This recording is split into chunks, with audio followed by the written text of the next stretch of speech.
chance to all eat. My name is Melissa Henriksen. I'm Associate Director for University Engagement at the Applied Research Institute, and we co-sponsor this event with the UVA Research Park. And so I want to welcome you to the seminar today, which is going to be about how we translate biomedical research to industry and corporate commercial settings via a mechanism that David is in charge of, the Coulter Foundation. I think that's a halfway decent overview. Okay, so I just want to give you a brief bio of our speakers. So David Chen as UVA's Coulter Program Director. David Chen is the primary resource for the university and the Coulter Foundation's effort to enable and lead an innovative translational research process. In addition to directing and managing the UVA-Coulter partnership, David oversees identification and development of translational research projects in the medical school. He also instructs BME Advanced Design, mentors student design projects, and leads the School of Medicine program, Medical Innovation, and Human-Centered Design. And then Kimberly Kelly is an associate professor in biomedical engineering at the University of Virginia.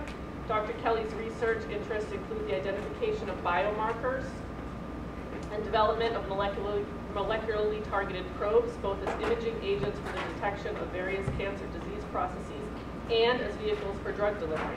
She is co-founder of ITI Health, Inc., which is focused on the early detection of pancreatic cancer. So this will be pretty informal. Feel free to interrupt, ask questions. David's going to get us started. Thank you so much. Yes. So my slides are fairly formal and corporate because I think it's, as we talk about and think about this audience, I want to make sure we cover all those important elements. But I do teach a number of classes in biomedical engineering. I also teach, or I'm a co-director of a new program in the med school to teach med students about design and human-centered design, which is really exciting when you think about, transforming the medical education program and having doctors, of course, be excellent clinical caregivers, but as they consider being involved in the design process of, working with the future of medicine is really, it's exciting, it's also very challenging.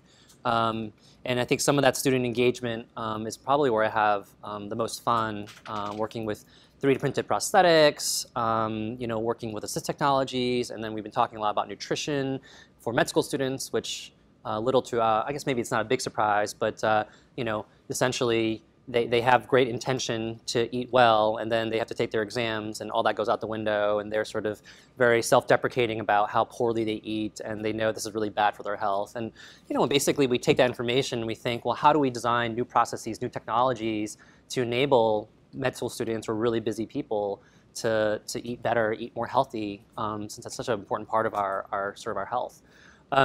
So I don't actually cover a lot of that, but that's some other pieces that, maybe for, I don't know, whatever, an offline conversation or future, I think working with some of those med students, they're just incredibly bright. They come from all over the country with incredible backgrounds, and it's, like I said, it's a lot of fun. So I gotta walk, sorry about that. So I'd like to talk about the Department of Biomedical Engineering. That's where my appointment is, and Dr. Kelly's primary appointment in this awesome department.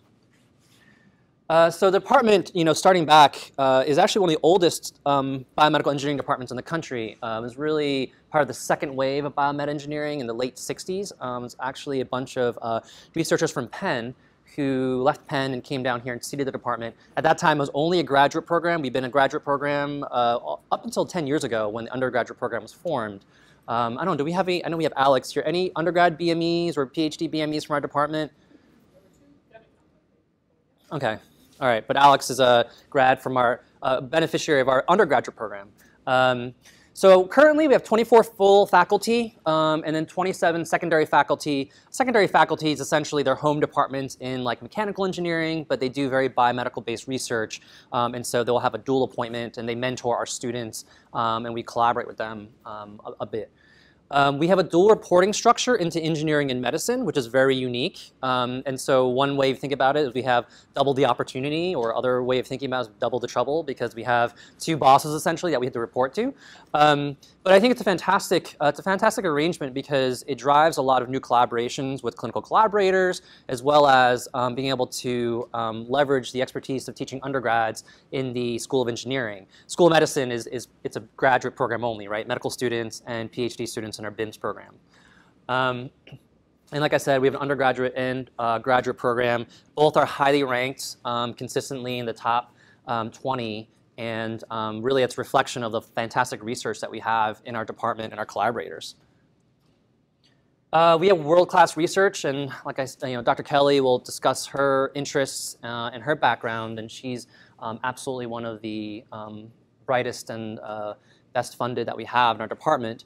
But we have centers of excellence in cardiovascular medicine and microvascular biology, cancer biology, tissue engineering, regenerative medicine, medical imaging, infectious diseases. And it covers a very wide array of everything from small molecule research, primarily cellular behavior mechanics, and like again, our researchers are all incredibly well funded, but also really thought leaders in their respective fields. And really just a privilege to work with them. I think the success that Coulter in translating technology, it's really because we have amazing ingredients, and the ingredients being the researchers and the intellectual property they produce in their respective areas. So that's sort of an overview of the department. Talk about the Coulter Translational Research Partnership and what that is. It's kind of weird to think about it as innovative because when we wrote the blurb years ago, it was a new program, but I've been here like 10 years, and like 10 years and innovation are kind of like, it's kind of weird to think about innovation as a 10-year thing. So, but at the time it was very new. In terms of university programs, it's still a very unique program at a national level. But yeah, I've been here for over 10 years, so. So the mission for the foundation, so the Coulter program derived its name from the Coulter Foundation. And the Coulter Foundation, the monies were the direct result of the estate of Wallace Coulter. And when he died, passed away in the late 90s, he essentially, the vast majority of his estate went to seed the Coulter Foundation. So Wallace Coulter and his brother invented their key invention was the Coulter phenomenon, which is a way of separating small particles using charge and mass. And they use that principle in a number of areas. In the biological space, they really pioneered hematology and separating blood cells and typing them, really borne out that entire field that is now pathology, microbiology. But they've also used that application in paints and chocolates and the food industry. So the Coulter principle is incredibly important. But the foundation's philosophy is science serving humanity. That's really what Wallace lived to do. They always talk about him living in a very small house, and even though he was, had hundreds of $1 million to his name, rarely went out and sort of did all, spent his money to benefit himself. He really wanted to apply science to driving forth new technologies, and those technologies to benefit humanity. And so that resulted in the foundation identifying the University of Virginia as one of their key sites to start the partnership. And we're one of a full network of schools. As you can see, we're in very, very good company. And really, this is like, we benefit from the knowledge that a Stanford or a Duke or Michigan or Miami, and as they are translating technologies, we really benefit from that knowledge that they're creating. Because it's an incredibly hard process. How do you take an idea, an NIH-funded research project, and then apply that into humans and human biology and medicine? It's a very non-obvious process. So, and a number of these schools, so they have different sort of stratifications of programs, but UVA is an endowment program. So we're an endowed program. We have a $25 million endowment. It was seeded in 2010. $10 million from the foundation, $10 million from the university's commitment to translational research, really evident through that. And it's grown over the years. We're 5 years into the endowment, and UVMCO has done a phenomenal job of growing that endowment to about $25 million now. So the program structure, again, at a very high level, the principal investigator is the chair of biomedical engineering. That's Dr. Fred Epstein. He has a background in medical imaging and BME PhD, of course. We have an oversight committee, and then I'm the program director, but each of the schools have a very, very similar structure. And then we have a very well-vetted, took us about 2.5 years to come up with a cross-functional process map. So I'll use systems engineering or industrial engineering types. You know, whenever you manufacture and make anything, right, you have to have, you know, you don't just sort of wave your magic wand and stuff pops out, right? You have a very, very well-tuned manufacturing process. So we brought a processing engineer in and researched all the schools and essentially distilled out what are the key elements for, you know, this translational process. I don't have that up here. Partially, I'm just, you know, happy to share that again. That's actually something that Coulter is very open and willing to share those types of processes, and we have a number of other programs that use very similar processes. Yeah, I think when the foundation came in, and they all have corporate backgrounds, they were like, wow, university research like is a fascinating process, but it's like every research area does it a little differently, and so they really challenged us to come up with a process map for that.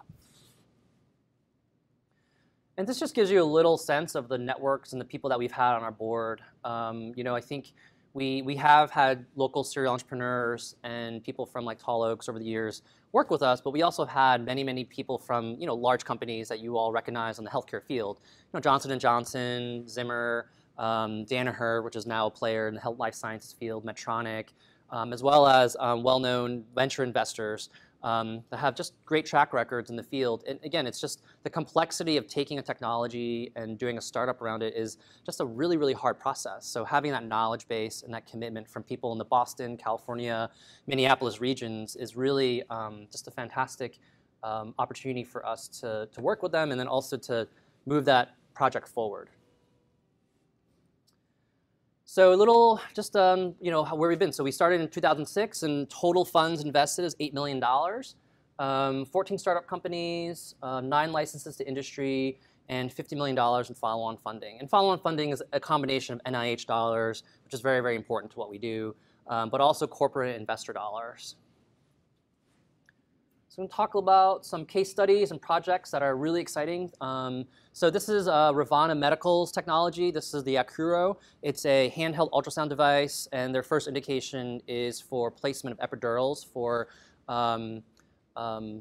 those who are obese, or morbidly obese, actually. There's just differentiation there. Essentially finding the landmarks. So I don't know.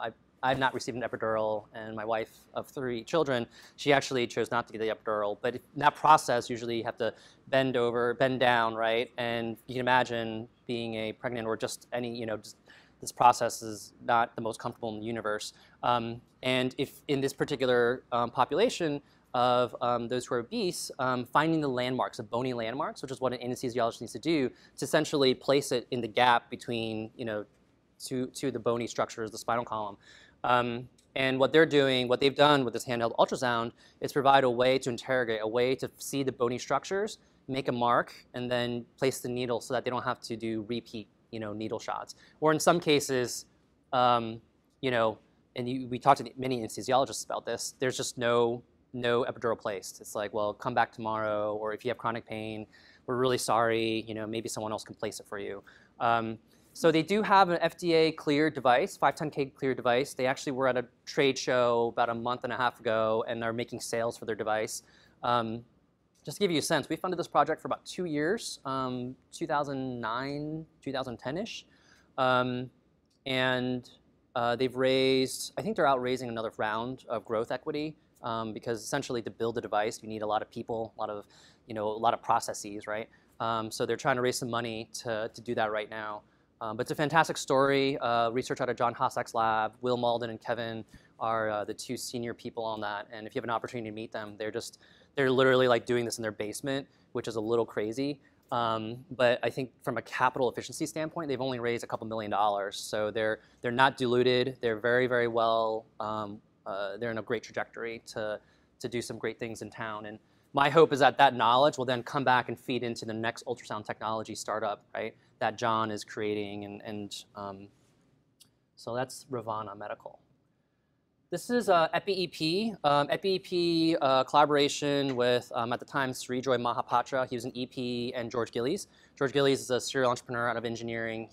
One of his companies, Stereotaxis, is a publicly traded company. This was years and years ago, of course. So he's created a tremendous amount of value out of his research. So their story was essentially using a fine needle to detect, to essentially optimize the placement of an epicardial wire that can lead to an epicardial ablation. So these are for patients who have ventricular tachycardia, maybe AFib. So essentially, accessing the pericardial space, accessing the outside of the heart is a very challenging procedure, even for a very well-trained electrophysiologist. If you can imagine, the lung, the patient's breathing, and the heart is beating, so you're trying to finally place a needle on a moving target. And so this technology, essentially, they use this sort of wave algorithm response to look at the movement and essentially find that perfect time for the EP to push the needle through so that they're not piercing the heart. It's a fantastic technology, also 510(k) approved and making sales. They actually had to move to Connecticut to raise more money because they couldn't find the money locally. So Pam Bunis is the CEO, and she moved her family and everyone up to Connecticut so that Connecticut Ventures can place the initial rounds of funding. And they're being, Medtronic, Boston Scientific, St. Jude, they're all looking at them as a potential, acquisition target. Neoenergenics is a more recent story. This is, they don't have a clever, cool device. They have some really cool biology, though. John Hare, out of his research endeavor, and Brian Pollock's the CEO, essentially looking at cell surface targets as a key target for treatment for human cancers. And they've raised, I think they closed like a $2.5 million round recently, had some North Carolina-based investors. Patrick, is this one of your deals, or is this? It's not. Okay, sorry. Patrick's with the Licensing and Ventures Group, by the way, so sorry to call him out there. But I thought if it was his deal, he would know some of the mechanics of the dollars amounts. But they've done well, and they're raising their funding. And they have, one of the key stories to this is having Pfizer on board at an early stage so that they can make sure the science is being developed in such a way that a large company would be attracted to work with them. AMPT is research out of Randall Moorman's lab, and Kevin Passarello is the CEO there. They essentially, when we funded them, they had this hypothesis that in the ICU, respiratory decompensation is a very expensive event, but there could be ways to predict and avoid that. So essentially, they looked at an algorithm-based response using ICU data and then applied it to their technology to essentially catch respiratory decompensation before it happens. And they've done a phenomenal job of raising money, and it's a really hot space of big data, saving hospitals money, avoiding patients from having to stay longer than they need to stay.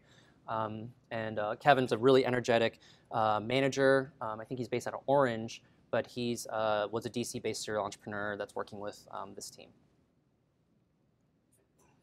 So next opportunities, right? I mean, granted, if you all are ready to write checks, AMPT is raising money. They just closed a round. EpiEP was raising a larger round, but they were trying to close a small B round. And I know Ravana's raising money. So just to give you a sense, like, even though they've all raised millions of dollars, startups always need additional funding. So if you guys are dying to write checks, there's some potential startups you can work with. But what are the next opportunities? Things that are in our lab that are sort of on their way out. Springbok is one company. So this is with Craig Meyer, Sylvia Blemker. They use MR imaging to look at muscle volume, muscle length. These are the legs of a number of athletes locally. And essentially, they're able to interrogate where the injury happens and whether or not players were ready for return to play. That's one of the biggest issues, whether it's a RG3 or whoever. It's just like, when are you ready to go? And of course, the athlete's like, I'm ready to go. But the PT, the physical therapist, or the trainer is like, you know what? Like, you need a little bit more training. That's a very, very hard decision to make.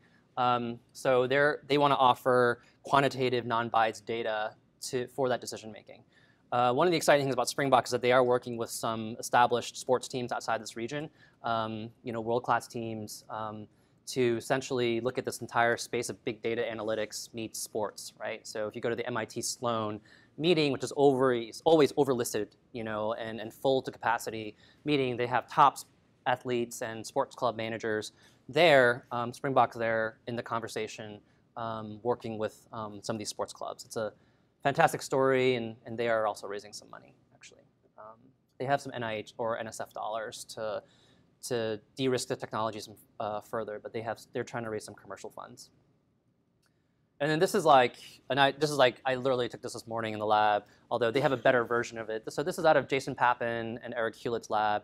It's a plate reader that enables real-time measurements of growth and growth curves for different bacteria. So the problem that they're trying to solve is, so usually what happens is a grad student or an undergrad student who's sitting there going to the plates and putting them into a plate reader, which is basically like a UV-Vis spec to measure the turbidity, the clearness of the liquid, of the media.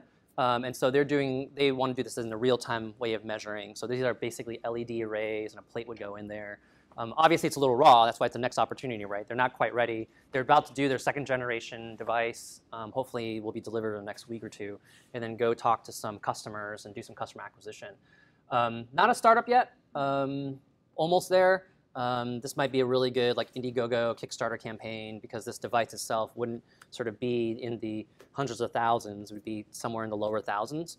And it's also exciting because this whole space of synbio, which Alex and Kim will also talk a little about, synthetic bio.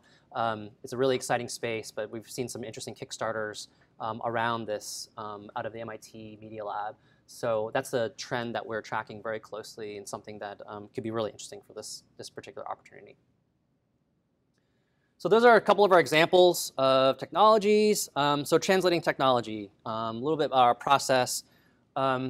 So I think about Lewis and Clark, especially as I'm making that left turn into Lewis and Clark Drive. I'm like, I didn't even know that. So Lewis and Clark, of course, were commissioned shortly after the Louisiana Purchase to go and explore, and they had a couple of key mission statements, and they were gone for 2 years. Explore and map the newly acquired territory, find a practical route across the western half of the continent, establish an American presence in this territory so the British and the French don't infringe upon our newly acquired land, said Jefferson. It's amazing. They only had one person die at a team of 40 people, which is pretty phenomenal if you think about what they were able to accomplish. This is like the story of startups when we hear about them in other areas. This is a little bit more like the startups that we do. So Oregon Trail is a game I played growing up. It was an Apple IIe game, right? Or it could be a DOS game. It was just really, I remember playing as a third grader. I look at my kids who are on Khan Academy, and they have their own computers. I'm like, man, we played Logo and Oregon Trail and Car Builder. That's all we did. And I was really bad at Oregon Trail because this is what happens. I don't know if you guys played this game, but you're playing, you're going, and it's you have dysentery. What is dysentery? You're a third grader. I don't know what that means. And then your friends get dysentery. Wait, who's Carol Ann? And Mary broke her arm? How did this happen? Why are you telling me this? This is very frustrating. And then a lot of times you die of dysentery. And of course, the first time you play this, and the first 50 times, you're like, what happened? Oh, I need to eat more of this food. And you sort of learn this process. And of course, third grader, you're asking your buddies, how did you do this? How did you actually succeed to get to Oregon? Because I actually gave up most of the time. This is a really stupid game. But startups are a little bit more like this in this town. Not just startups, actually. I think technology in general. So we love our successes. We love ITI and the things that Kim and John and everyone's doing. But we also have had terrible failures and projects that have blown up, really hard board meetings where researchers or teams are just not working. And it's just startups. If you talk to anyone in this field here or other places, they will tell you it's not for the faint of heart. There are a lot of reasons for this. Technology development is just difficult, inherently challenging. You're trying to project a new opportunity into the future which none of us can predict. And teams are complicated. And when you have even just simple teams or simple sort of relationships are very fragile. And so we have had to learn from a lot of our failures. And that's something that I think why we need the guidance of in many times people who are very experienced or maybe outside this region, but also people outside the university to help mentor our opportunities forward. So yeah, we've had tremendous success, but we also had total complete failures. Teams, timing, the technology, maybe there's IP from another company or another university, failure to find funding to get you to the next step, failure to make meaningful progress. Again, this is not a horror story. This is just the reality. It's really hard to do technology transfer. And we've been fortunate that we've had some good successes. But I think the future really continues to define itself as how do we move forward on new opportunities in tissue engineering or whatever new spaces that we're seeing opportunities. I will also say, this was not typed in before, having fantastic support from our tech transfer office is really, really critical to this. I guess I've been around here long enough before the days of Michael Straight. You can send that back to Michael. When we had our previous tech transfer officers, startups are really risky. You need to be capital efficient. Every dollar should go into developing that technology. But if that startup has to fund or support the licenses or that negotiation, that's time away from the lab. So Michael, and they're raising a seed fund and a later venture fund. I think they're doing all the right things to help us. And it's been a fantastic last 3 years with Michael in that office and Patrick, who was brought in by Michael, and the individuals that are in that to serve the assets that the university is creating. Senior talent with strong experience in domains, that's probably one of the hardest things. We have to go far and wide, to try to find people who really understand these spaces. And it's just really hard finding those people. They're very busy oftentimes, and if they've created a lot of value, they're coming down to Charlottesville is not an obvious thing for them, or spending time with Charlottesville startup. And then, we have to be patient, but we have to be patient with urgency, which makes no sense if you think about it. But sometimes you have to wait until the technology is ready, and other times you have to push and knowing when to push and say, we have to go. Like, this is the time to go, and the window is narrowing, is I think the benefit of having experienced individuals to help us. And it really does take a village. So we're just starting the technology. We're working with undergrads and grads. Eventually, you want those opportunities to go out. You want them to move forward and out of the university walls. And that's a hard process, where you're like, we spent $500,000 on some of these opportunities. That's a lot of money. And the foundation's looking at us and saying, what are you doing with our funds? But we have to trust that and have sort of a receiving point in which that opportunity can move forward and have the best team around that. So really fast, Rihanna. This is an NPR article from 2011, but I heard this on the news recently. So how much does it cost to make a hit song? And I guess it doesn't sound like it's a lot of money, but Rihanna has a writing camp for her songwriters, usually multiple days. They come in, $25,000 a day to pay for each of that facility to rent it out. You have to have a songwriter, producer, mixing. By the way, when you add that all up, it's about hundreds of thousands of dollars. And she's a known entity. Rihanna's pretty famous, right? And then marketing distribution costs a lot of money as well. And this is to do music, right? This is not, I shouldn't say not even, because I love music, but this is not even medical technology that's going to save the next patient, right? The amount of people involved, the amount of commitment in hiring the best people and writing that song and getting it produced is a huge effort. And for us, it's like, how much more effort do we need to create that next medical device, the next 3D printed prosthetic, to do that next biomarker for cancer? That's something that we're constantly asking ourselves, and how do we be the best in this space? So Peter Thiel, well-known investor, co-founder of Twitter, and he's very active in the venture world, wrote the book 0 to 1, which is a great book. So end with this quote, Field of Dreams conceit is very popular in Silicon Valley, where engineers are biased towards building cool stuff rather than selling it. But customers will not come just because you build it. You have to make that happen, and it's harder than it looks. And I think the key being engineers, not just biased towards building cool stuff, right? You got to build the business, but it's really hard to build the business. And this is someone who's in a space, in an area that many will argue is one of the best in the world in terms of creating value and ventures. And he's saying it's pretty hard. So I think that's something that we can all, at least internally in our program, can learn a lot from and try to model as we want to be competitive in creating new economies and new opportunities for the future. That's it.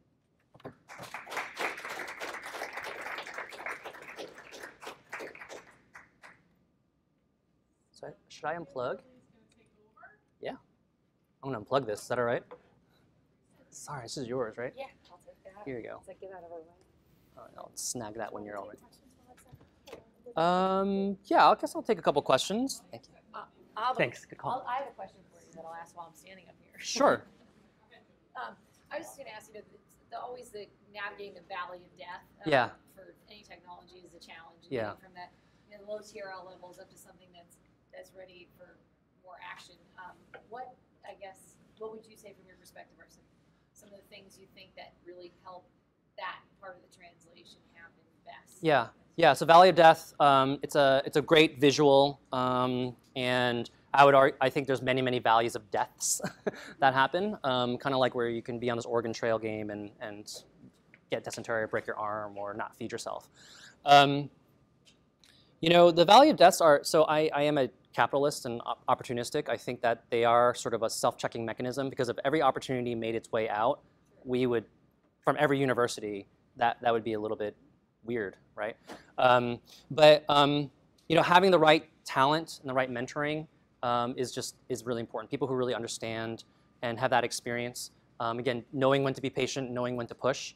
I think there's no question from a research standpoint, it's very similar. I mean, how many papers and how much data have people like you and experts have to go through to sort of comb through, and they never reach the publication, right?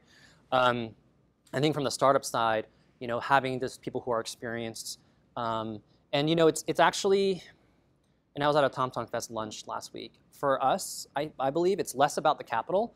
I actually think that capital follows talent. It's the talent, and that talent not just on the research side, but a really credible entrepreneur and someone who maybe can even put in their own capital to unleash that and sort of move that forward. That's what we need the most. And when you talk to a venture fund in Philly or New York, I mean, we're like, hey, so who are your entrepreneurs? They're like, well, I'm not going to tell you that because they're my entrepreneurs. But they'll often say, like, we have a hard time finding those people as well. They're not always the same. You can't just go back to the same people.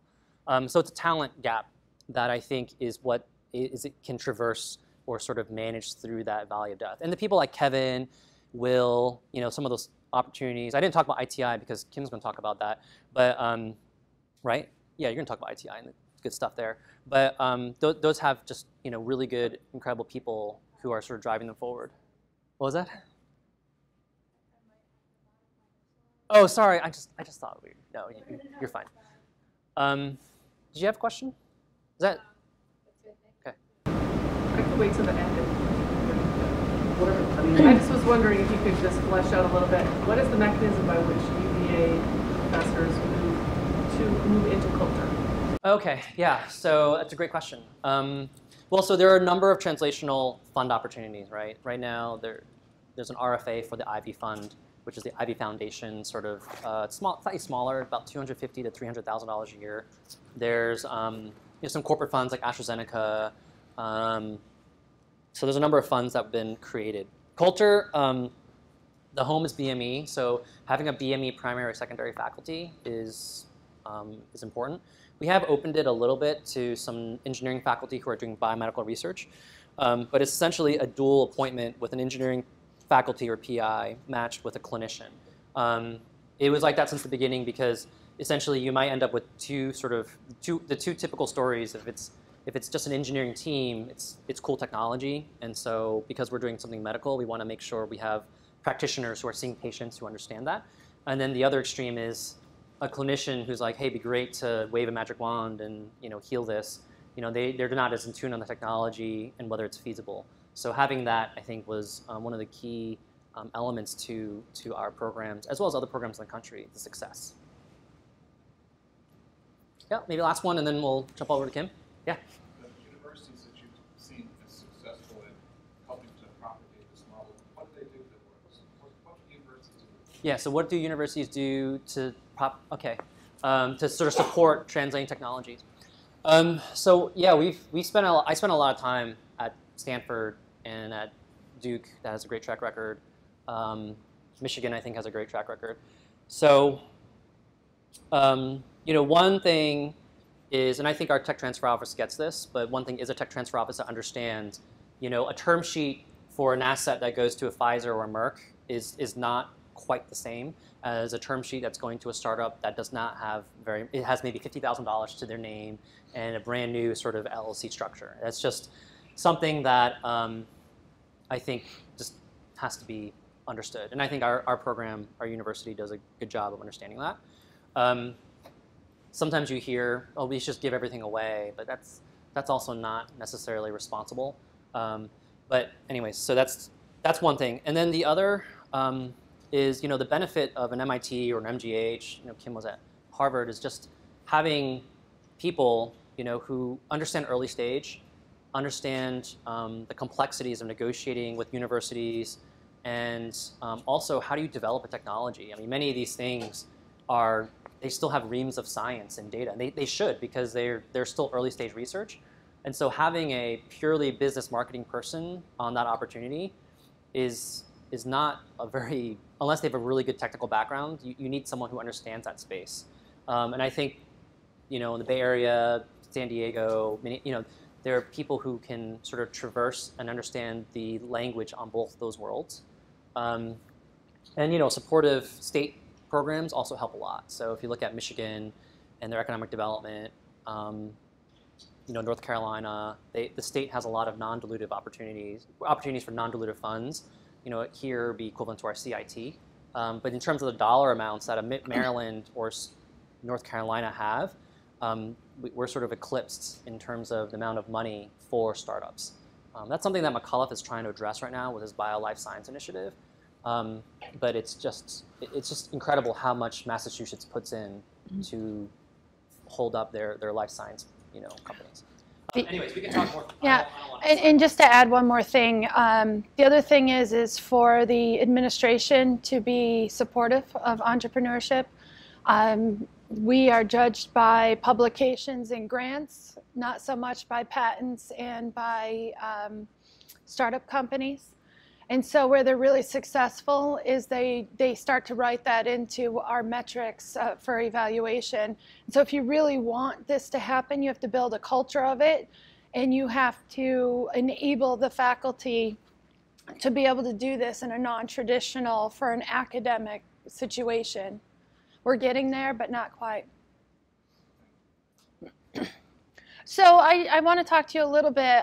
So as my titles say, I wear two hats. So I am a University of Virginia faculty member. I'm very proud of that affiliation. I love being a biomedical engineer. As David was saying, I was recruited by Tom Scalak, who was the one with David wrote the Coulter grant and got it funded, because I am very translational. And I'm not talking the NIH version of translational where you just write a paragraph saying how this could be someday used. My philosophy is actually, if it isn't commercializable, then it's not going to be of any value. If I make it and I spend taxpayer dollars because I have to get NIH funds, and it sits on my shelf or in my head or goes out to the ether and doesn't really change patient outcome, then I haven't done my job. And this is not to say that basic science and all those things aren't necessary, because they absolutely are. This is how you discover a lot of things. But for my own personal philosophy, this is how I do it. And I happen to be fortunate that I was at Massachusetts General Hospital, Harvard Medical School, and I got to know some of the big guys there, like Bob Langer, some of the serial entrepreneurs. And so I could see, and the own director of my center, Ralph Weisletter, he is a serial entrepreneur and has sold several companies. and taken it from bench to bedside and then actually sold off some of these assets. And so I had great role models in that situation. So that's what I do. I use the UVA gift that I have of students and infrastructure and creativity and ability to do random things that pop into my head at 2 o'clock in the morning when I really should be sleeping in order to de-risk things. And then Patrick and I, actually Patrick sat in my office yesterday for about an hour catching up on my portfolio. And so everything is all, I have a conflict manager also, so everything goes through that and everything is tied correctly. But then after that, the company was spun out of what I had done dually between Mass General Hospital before I left and what I had been doing or have been doing at UVA. So they're kind of linked, except for everything is separate and everybody gets the key attribution. But anyway, what I want to talk to you about is my lab and what we do. And so we've identified this new biomarker for multiple cancers called plectin. And we are using this for diagnosis and therapy of pancreatic, or of many different types of cancers, plectin-positive cancers. This is what ITI is focused on. And so why targeting? Why target? Well, because targeting allows you to deliver more drug to an area with less drug to areas that are not, that would be toxic. So the idea is we'd be able to get a better response, better efficacy to the tumor without having the hair loss, digestive problems, and all of those things. The other part is for diagnosis. So in almost every single cancer, I'm just going to go ahead and throw it out there. Every single cancer, the earlier you detect it, the better the patient prognosis and outcome. If you get it in stage 1, almost all cancers are 95% or greater curable. In prostate, breast, and colon cancer, we've got over 90% cure rate because we've got tests that allow for early detection and screening. This is not the case in lung, ovarian, and pancreatic cancer and other cancers. Lung cancer right now is the #1 killer due to cancer deaths in the US. Pancreatic cancer is currently #4, but it is predicted to become the #2 killer ahead of breast and prostate by 2020. And pancreatic cancer, 93% of the patients will succumb to their disease within 5 years. So it is a devastating, dismal disease. And so if you're going to target something, what are you going to target, right? And this isn't even the whole cell. Like, this is just the metabolism. This is just what your body is doing now that you've eaten lunch, right? This isn't even the whole cell. So go ahead, tell me which one out of here that we're going to target. I don't know. People do things like proteomics or, you know, the omics stuff where they do genomics and proteomics and lots of that stuff. But they get a list of things, thousands of different things that might be different. But that's just a list, and that doesn't tell you actually what's going to be important to drug. So I'm an engineer, and I'm also a very simple person. So I said, well, why don't you tell me what it is you want me to find? And so what we've developed in my laboratory are methods to find new targets that are important for imaging and therapy and also for biology. And from this, we've been able to identify plectin and a host of other things that aren't covered by ITI. So here's a person, and people are made of different building blocks, but one of these building blocks are protein. So this is in your chicken, or if you're a vegetarian, in your hummus, when you go ahead and you eat your different beans and things. And so proteins, these are proteins, they do a lot of the work in the body.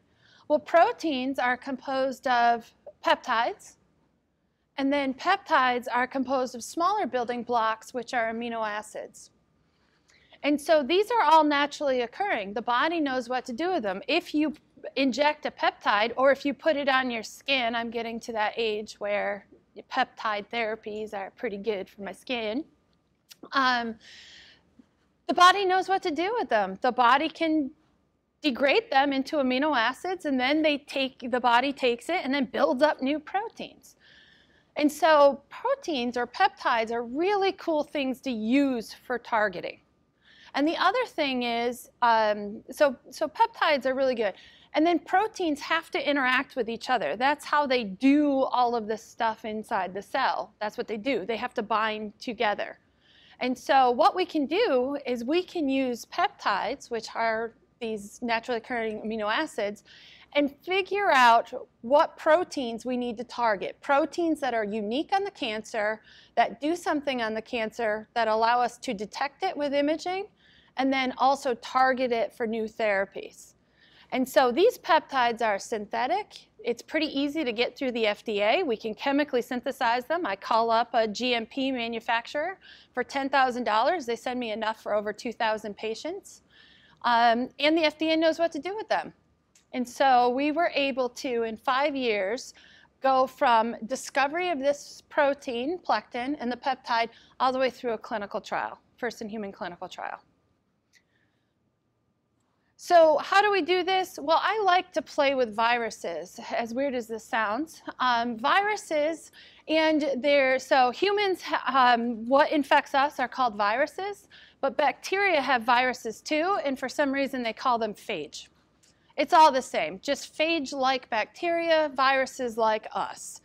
And so what you can do is, and we buy this from New England Biolabs, and there's no IP restriction, so all the peptides that we discover, we get composition of matter on. And so I'm constantly sending Patrick a whole list of peptides that I think he should protect in some way. But anyway, genotype equals phenotype, and what that means is we can go into this virus, change its genetic code, so it will display a peptide on its surface, and then we can go back through put it on the tumor cells, and then see which things also bind to the normal cells, and anything that binds to the tumor but not the normal, that's a peptide that will target the tumor, not target the normal, and then we can identify what that peptide was binding to, so that gives us our new target. But that peptide is our composition of matter, and so we can make it into an imaging agent, and we can make it into a therapy. And what we can do is, after we get done screening, we can go back, sequence through that genome, and using the genetic code, Watson and Crick kind of base pairing, we know exactly what that peptide is. So it's cheap. It costs less than pennies to do this kind of assay. And this is what we've done. So this is all in my UVA lab. We have thrown this billions of different peptide library that it's being displayed on the phage against 200 different cell types.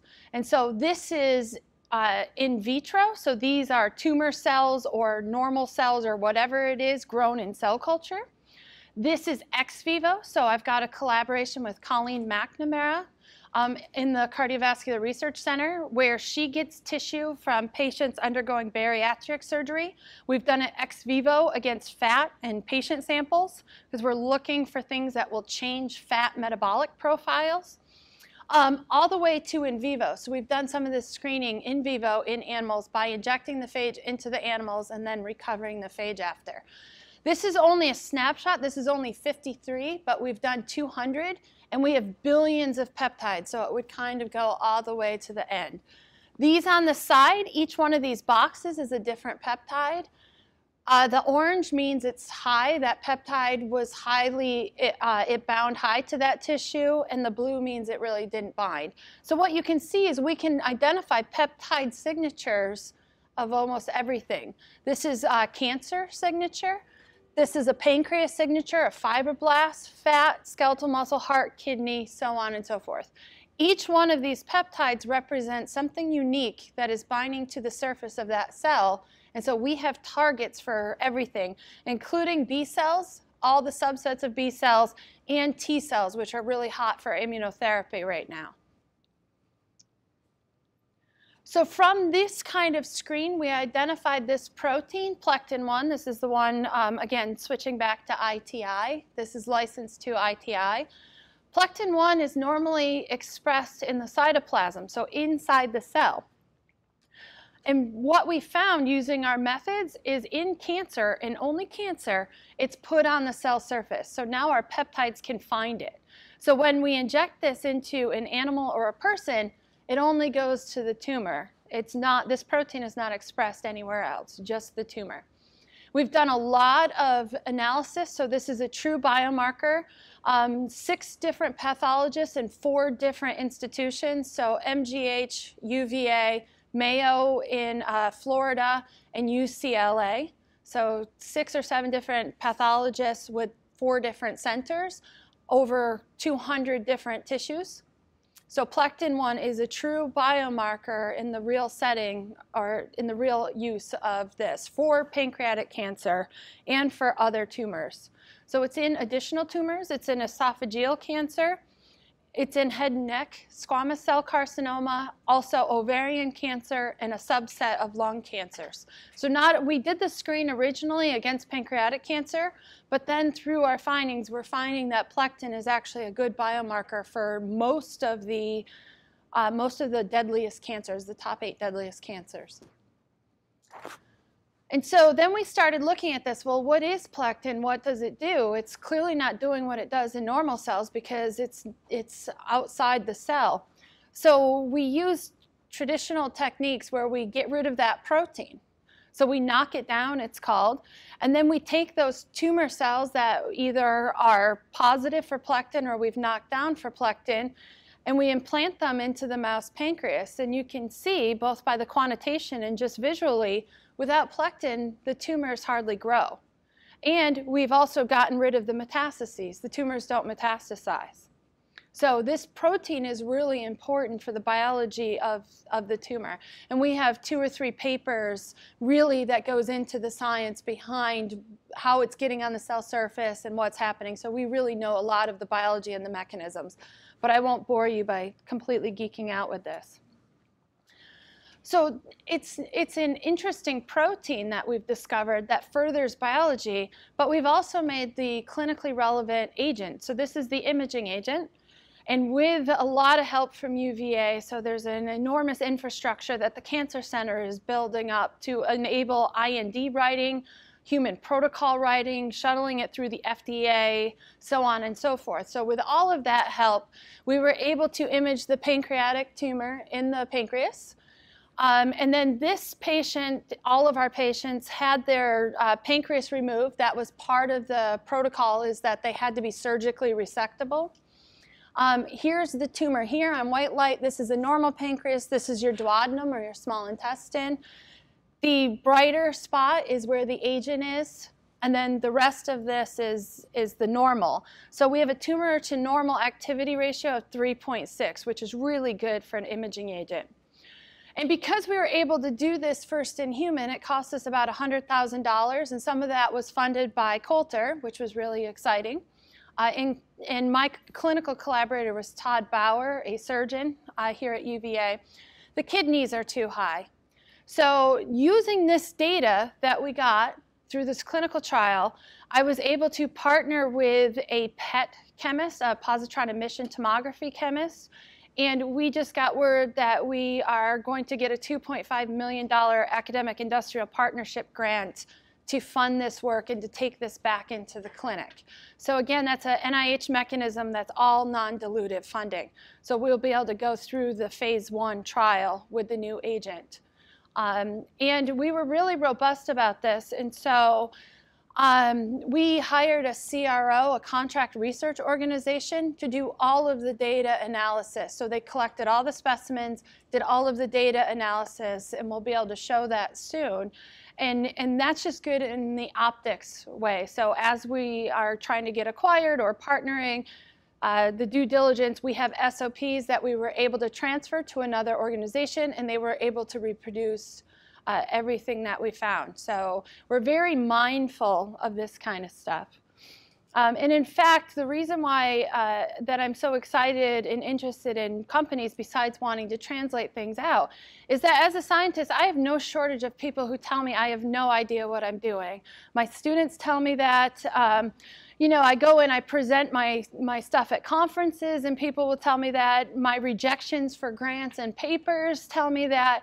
However, to make something really commercially viable, you don't realize that you need a CRO to be able to reproduce things until you get out into a company and start realizing, how do you get people to invest?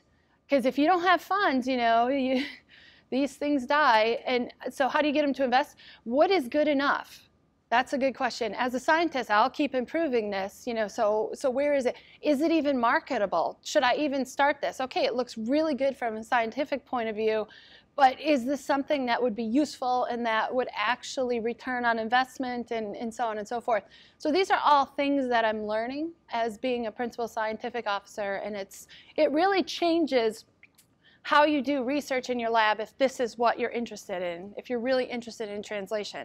So I think, again, it's really good for the university to invest in this kind of experience, so that way people that are interested can make better decisions when they are making go, no go, die early kind of decisions in their lab if this is what they want to do.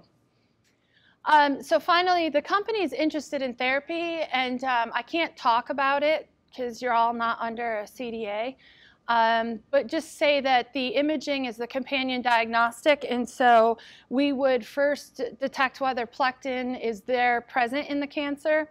We would then do the therapy that the company is making, and then we would go back after administration of the drug and image to make sure that the drug is actually working. So we own both of those, the companion diagnostic and the therapy. But this is something fun that we're doing in my lab. So again, I like to play with viruses. This is adeno-associated virus, so it kind of is like the cold virus, except for we've taken out all the guts that make it such that you would get a cold or flu from it. And what we've done is we've taken that plectin-targeted peptide and we've replaced the cap. So everywhere where there's a blue knob, that's my peptide. And this means that it changes where it binds. So when you don't have that cap, it goes to the liver and spleen. When you do have the cap, these are animals that don't have tumors. It doesn't go anywhere. It gets cleared from the body. However, when you have a tumor now, when you've induced these animals to have a tumor, it goes to the tumor, and that's it. So there's two things we're doing with this. One is, you can imagine, we can put a cytotoxic therapy in there, and so we have some pretty decent data showing that this works. So you get it there, the cells, the cancer cells start, and that's what the virus does, it's gene therapy, so it will start expressing whatever protein we tell it to express in the tumor, so we can kill those cells. The other thing that was fun, and something that was a spin-off of my Coulter project and that Alex actually was doing, is we have this protein that John Hare had been working on forever, and he has a lateral flow device. So think of it as a pregnancy test, right? And so basically it's a sperm check device, so it was an at-home testing for male fertility. Well, we took that protein, SP10, that device, that pregnancy test-like device can detect. And they chopped it up, Alex and Rachel Smith, they made it smaller. Alex put it into this virus with a signal in front of that protein, so only if there's a tumor, it makes this protein, and this protein is told to be secreted into the blood. And it's so small that the kidneys can filter it, and then we can collect mouse urine, and if there's a tumor, the test will be positive. If there's not a tumor, the test is negative. And so this is a way to do screening. You can aerosolize these viruses, so you could go to the drugstore, grab this kit, sniff it like Flonase or whatever else you sniff, no judgments.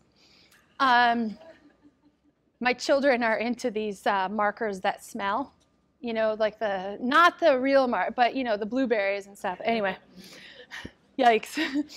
And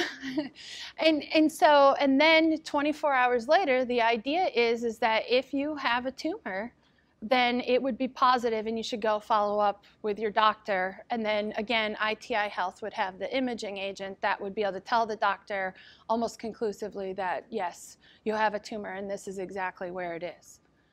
So we're really excited about this technology too. And how this was born was the idea that people for 50 years have been trying to find serum-based blood markers like prostate serum antigen, PSA. CA19-9, other types of things. And there's always a problem, right? There's always a background because normal people that don't have cancer kind of have some, and the levels are all over the place, so you're not quite sure, and there's not really one algorithm that says, okay, no, yes, this is what we have to do. This is a protein that's only present on sperm, and it's not in the bloodstream. There is no background. So if we can specifically deliver this to the tumor, and we can make it make a lot of this protein, we can non-invasively, without even doing a blood test, be able to tell whether or not they have cancer. So these are some of the far-fetched things that we work on in the lab. And then depending when we have the enabling data and based on talking with companies and so on and so forth, then we would launch this or partner it or whatever makes the most sense. It's not always a company, right? If we can license it or partner, we would do that too. But that's exactly, this is not something that I would do in ITI or something or somewhere else because it takes a little bit of time. It's not a device, and you're never sure if it's going to work. But once you get this to a certain prototype phase, then that's where we start to launch it. And I'm very happy with this and fairly confident with it, which is why I'm showing it to you. So if it was really just still in its infancy, I wouldn't show you yet. And so then finally, some more things on targeted drug delivery. We've been doing this with AstraZeneca. So again, I will get money wherever I can. So we have a partnership with AstraZeneca, and we have been using those same peptides. And in this case, these are on cells that are undergoing regeneration after a heart attack. And so what we want to do is decrease the scar or the infarct because the size of that scar, it can't beat. So your cardiomyocytes beat, and that's what makes your heart work. When you have a heart attack or a person has a heart attack, the cardiomyocytes die, the muscle cells die in the heart. But you can't just have a hole in your heart. That's not going to be good. So the body tries, it forms a scar. And if you have a large enough scar, the heart can't beat properly, the mechanics are all off, and then people will undergo heart failure later on. So the paramedics and the cath lab are pretty good at saving people, but then you've got these downstream sequelae. And the idea is with this is that we can target a drug that will cause the cardiomyocytes to proliferate and outgrow the fibroblasts. And in that way, we can reduce the size of that scar and get a beating heart, or get the heart better or closer to more normal mechanics. And of course, you don't want to just inject something that will cause cell division all over the place. You can't use a small molecule to do this because if you did, you would have tumor and teeth and stuff all over the place, right? So you have to be very careful, and that's exactly what we've done. We've made drug delivery vesicles. So these are drug delivery vesicles to every cell almost in the body. So all the cells in the tumors and all the cells in the, so normal cells, and then also these that are undergoing some kind of pathophysiologic response. And this is just showing the heart ones. But again, this is how we can take what we've learned from that peptide screening, put it on these drug delivery vehicles. We've created a modular platform that now we can load whatever drug you're interested in and target it directly to whatever cell you're interested in. So with that, I am done, and I'm happy to take any questions. Please ignore the messy desktop. I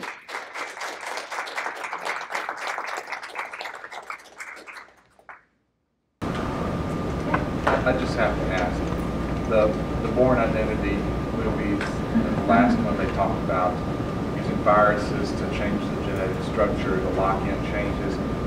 Is that real? Yeah, that's what we're doing. That's what we're doing, except for, you know, we're using it for the good. Hopefully, for now. Right. Yeah, I can't, you know, my evil twin might come along. No, but that's exactly what we're doing. So the idea is you can inhibit a pathway or just kill it altogether. Or we can do that same thing, and in the heart case, reprogram the scar cells like the fibroblasts to then become cardiomyocytes. We can differentiate them or de-differentiate them and push them in a different path. So that's the idea behind this, and we can be very specific. So some of the gene therapy problems is that those vectors or those proteins will go all over. They're not targeted. Now we can deliver them directly to where we want them to go and nowhere else, which is the important part. Especially when you're killing things. You don't want to destroy your lungs or something. Like. That's fabulous. Any other questions? Yeah, I was glad to hear you mention Alex and Rachel's involvement in your lab, and I was hoping you could talk to us a bit more about the importance of bringing undergrads into the lab for their education and developing the next generation of researchers or biotech entrepreneurs. Yeah, so it is incredibly important, and I've published several papers with undergrads. I usually take about 6 a year. And I've even gone back to high school, so I have about 4 or 5 high school students that I take during the summer, because I really believe science is experimental and experiential. Reading things in a textbook is not fun, and it sucks all the joy out of science. I mean, not that you don't have to know certain things like what is an amino acid kind of thing, because clearly that's important. But, going back, people will say, well, Kim, you're a scientist. You must be really smart. No, I'm actually really dumb. I stick my finger in light sockets. I mean, think about this. I'm just a kid who has never grown up. When you do things like, oh, I wonder what would happen if I've just never stopped asking that. And I think that's some of the shame that the way that we teach from elementary school all the way up, you stop asking those things. So lab experiences, to make a short story long, lab experiences are so incredibly important. The problem becomes the university does not adequately fund these, and it does not adequately reward us for doing it. So we've got competing things. We have to teach didactic classes. We have to publish. And to publish, you need people that know what they're doing, publish more often. And I have to get grants. And so I need trained people that are postdocs almost to do the work in the lab and to get this done.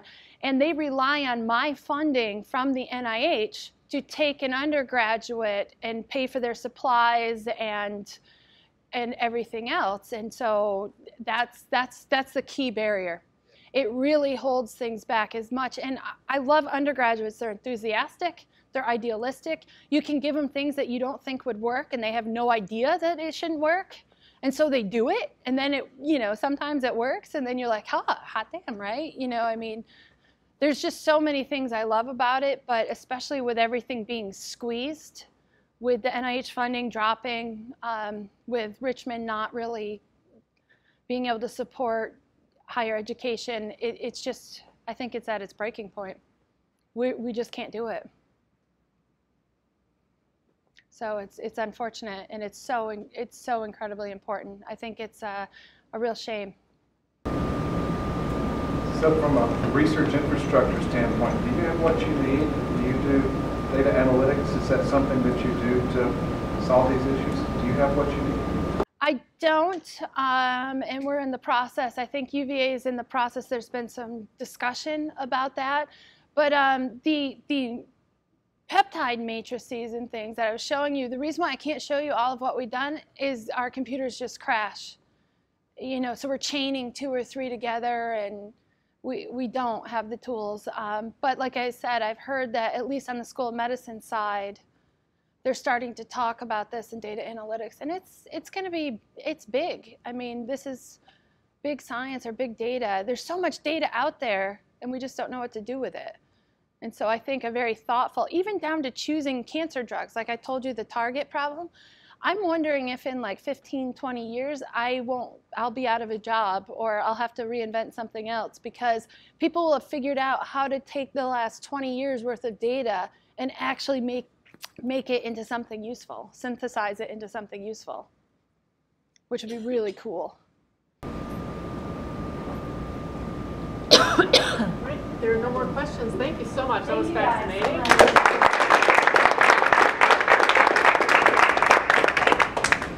And our next Grounds on the Go is in February, which will be, the topic is going to be the crisis, the migration crisis that is happening in Europe right now. David LeBlanc from the Politics Department will be doing that one for us. So we'll see you back again. Thanks for coming. Thank you.